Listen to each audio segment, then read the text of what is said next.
voyez ces trois étoiles-là? La plus brillante au milieu, c'est Altaï. C'est la constellation de l'Aigle. Et à droite, le petit Et puis aussi, ce qui nous a inspiré, c'est tout l'aspect scientifique, c'est-à-dire toute l'astrophysique qui ouvre de plus en plus en fait des perspectives sur le monde qui nous entoure, sur l'univers qui nous entoure. Faut élargir l'horizon, c'est ça? Voilà. Du côté des conseillers scientifiques, on a fait appel à Jean-Pierre Luminet. On s'est rendu compte que c'était le grand astrophysicien français, que c'était aussi quelqu'un qui avait connu cette époque, qui avait été très en pointe à l'époque sur toute l'étude des trous noirs. Les trous noirs, la cosmologie, le Big Bang, ce genre de choses. Mais c'est vrai que j'ai publié beaucoup d'ouvrages de vulgarisation et dans certains d'entre eux, ne serait-ce que pour répondre à de nombreuses questions que l'on me pose souvent dans les conférences publiques que je donne, je parle de cette hypothèse extraterrestre sans y croire vraiment. La méthode scientifique, c'est de partir des faits pour arriver à des hypothèses, pas l'inverse. Notre personnage est quand même un brillant scientifique. L'inconvénient quand on est scénariste et qu'on crée des personnages de brillants scientifiques, c'est qu'il faut qu'il ait quand même l'air d'être un brillant scientifique, quand bien même nous, on n'en est pas du tout. La théorie de la relativité restreinte, ça vous parle? C'est vrai que c'est un besoin qu'on a senti assez tôt de faire, voilà, de lui faire faire dire appel. des trucs un peu intelligents, quoi. Voilà. Ce qui n'était pas forcément à notre portée, malheureusement. En 1971, deux physiciens ont fait une expérience pour vérifier les prédictions d'Einstein concernant la dilatation du temps et sa relativité. Au cours du tournage, en fait, j'ai reçu quelques demandes. Est-ce que vous pourriez nous écrire les équations de Tsiolkovsky? Alors, Tsiolkovsky, c'est le père de l'astronautique russe qui, au début du XXe siècle, a été l'un des premiers à faire de ce qu'on appelle la fuséologie, c'est-à-dire la science des fusées. Ça a été l'un des premiers à imaginer qu'on pouvait faire des fusées avec des propergoles liquides, et non plus évidemment des fusées à poudre qui ne sont pas très efficaces et un petit peu dangereuses. Vous avez mis combien de pétards, les gars? 18. Des tigres ou des mammouths? Des mammouths. Bon, bah c'est trop lourd. La prochaine fois, il faut plutôt utiliser un hydrocarbure. Il avait commencé à écrire des équations de propagation de fusées, y compris des fusées à 2 étages. Voilà, c'est des équations assez simples. Je veux dire, ça n'a rien à voir avec la théorie d'Einstein, c'est la mécanique newtonienne, etc. Franchement, vous y pipez quelque chose, vous? Oui. Enfin, c'est-à-dire, faut laisser décanter. Ouais, vous y comprenez rien, quoi. Et il nous a aidés aussi de façon plus pratique sur les discours scientifiques, par exemple. Le discours scientifique, pour être sûr d'employer des mots qui auraient pu être utilisés à l'époque. Ça se passe à la fin des années 1970. Il fallait que je vois moi-même, en fonction évidemment des développements scientifiques et des connaissances scientifiques de l'époque, s'il n'y avait pas d'anachronisme, par exemple, bien entendu. Acquisition par station de télémesure. Bien reçu au top. La trajectoire est nominale. Là où c'est intéressant, c'est que Jean-Pierre Luminet, il parle beaucoup d'hypothèses en fait. On a l'impression qu'on va rencontrer un mathématicien, mais pas du tout. En fait, on rencontre plus un poète. Donc je trouvais ça intéressant parce que justement, le personnage de Melville Poupeau, il doit quitter un peu le monde des maths pour aller vers le monde de la poésie. Et on voit qu'un vrai astrophysicien star, c'est quelqu'un qui parle de monde alternatif, d'hypothèses, de choses virtuelles et qui doit en fait, faire jongler en fait, avec toutes ces virtualités. Ça veut pas dire parce qu'on voit un triangle noir en train de se faire aspirer par le ciel qu'on est forcément un fumeur de drogue. Ça s'appelle la poésie. Et c'est un besoin qui relie toute l'humanité. Il nous a quand même pas mal alimenté sur cette frontière un peu ténue qu'il y a dans le scientifique entre le moment où, en poussant le raisonnement cartésien, la logique du doute et de l'exigence scientifique, on arrive à des niveaux d'abstraction qui touchent en fait à d'autres registres, à peut-être la philosophie, la foi, à des choses qui sont quand même dans des dimensions assez diverses.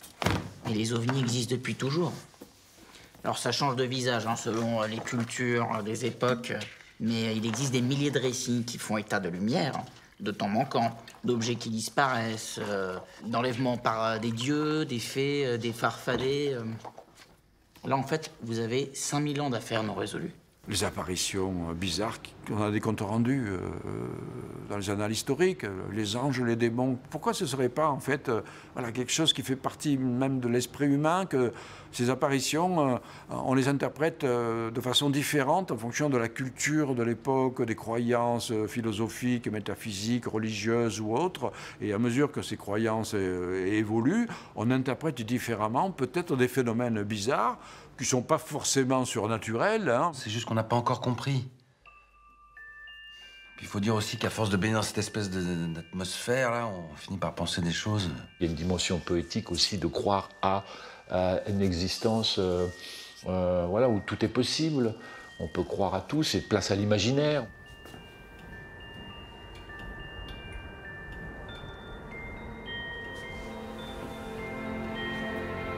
Qu'est-ce qui se passe?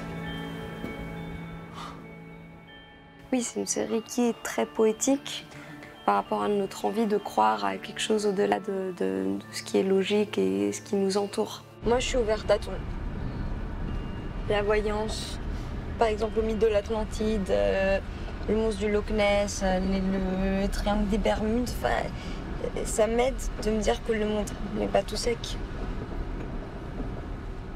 Quelque part, on a envie aussi de croire à des choses un petit peu extraordinaires qui nous font sortir de la condition terrestre qui n'est pas toujours très agréable. Pour guérir, nous grandir. Allez, une 7e fois. Pardon, grands oreilles, mais on pourrait peut-être remettre ça à demain. J'ai froid.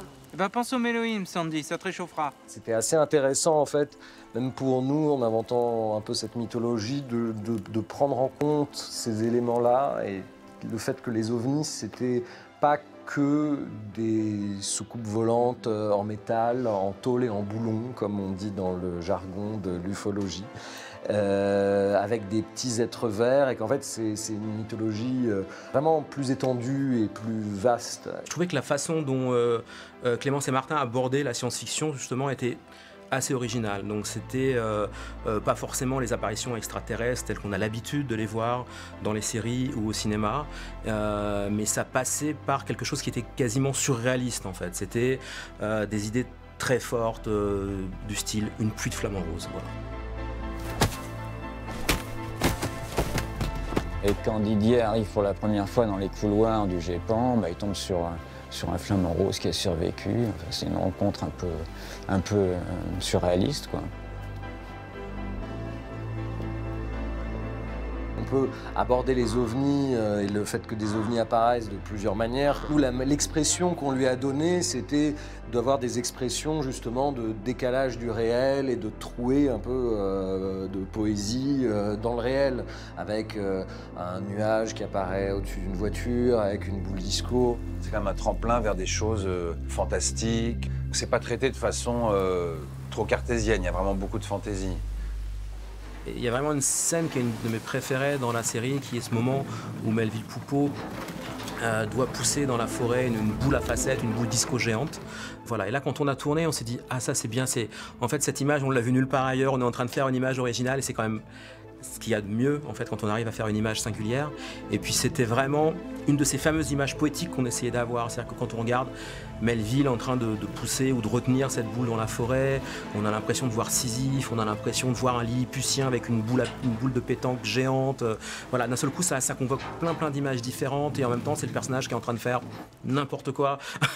Donc on se dit, ok, il a perdu la boule lui aussi, donc la fiction commence.